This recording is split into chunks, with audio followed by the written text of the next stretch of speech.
dim light, he could see that his large, slanted eyes were working beneath the almond-shaped lids. The small being was dreaming, an extremely rare occurrence that only happened when Maztik became aware of the enemy known as the Greys.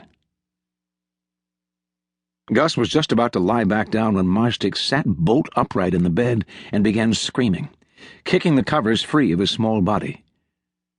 He pushed himself into a sitting position and stared wide-eyed at the far wall of the shack. Gus's heart raced as he saw the terror that filled those large obsidian eyes. He jumped when the front door opened, and two men came into the one-room house with 9mm automatics drawn. They looked around and saw that all was still except for the otherworldly screeching of the small being they were there to protect. They looked about as if they had no idea what to do. The first plainclothes soldier reached for the light switch. "No," Gus hissed. "No lights. He's dreaming. He's still asleep." The old man tossed his own covers away and eased out of his much larger bed. The two security men watched as Gus lowered his 84-year-old frame next to the small bed and took the creature's hand. They all noticed that the cowboy and Indian pajamas that Maztik wore were soaked through with the tiny being's perspiration. "Hey, old boy, wake up," Gus said, as he gently patted Maztik's small, long-fingered hand. "You're having a doozy of a nightmare."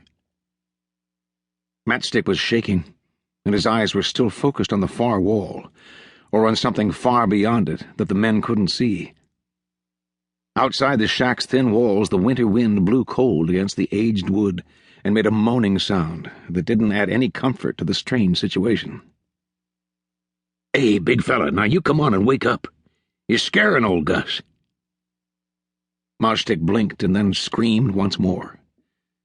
It was a piercing sound, and something that Gus hadn't heard since 2006. Maztik was terrified. "Ah, shit," the tallest of the security men said. "Should I get a call into Director Compton?" he asked Gus. Gus ignored the question, instead placing an age-spotted hand against the soft green skin of the alien's cheek. "Come on, old boy. Come back to Gus.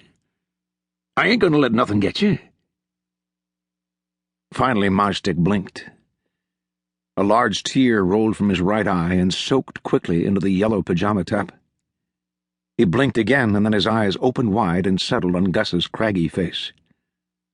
"There you go, son. Gus is here." The eyes of the small creature drooped as they took in his friend's features. He placed his hand over the old man's. "They come, Gus."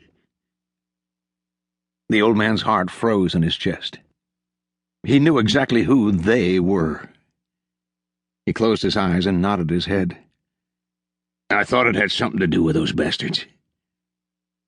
"The moon." Gus opened his eyes and saw that Maztik was again staring off into space.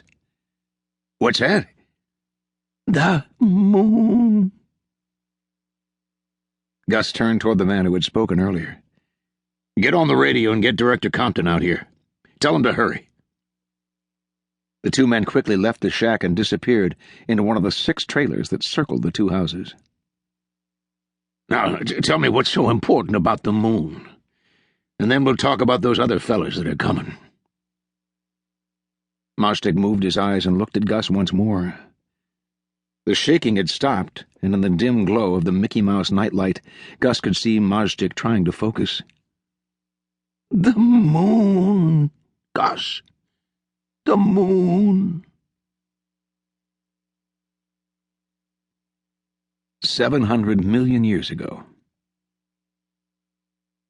The war had lasted exactly 3 years, 2 months, and 21 days, and had ended civilization as they knew it. Never again would the voices of children at play be heard, or those of men and women expressing thoughts or feelings of love. Now the last desperate hope of their species had dwindled to a small outpost on a moon, orbiting a hostile world. A blue, volcanic planet with a shifting crust, and so harsh an environment that even their enemies wouldn't want it for millions of years. The moon orbiting this explosive and angry world had once had a large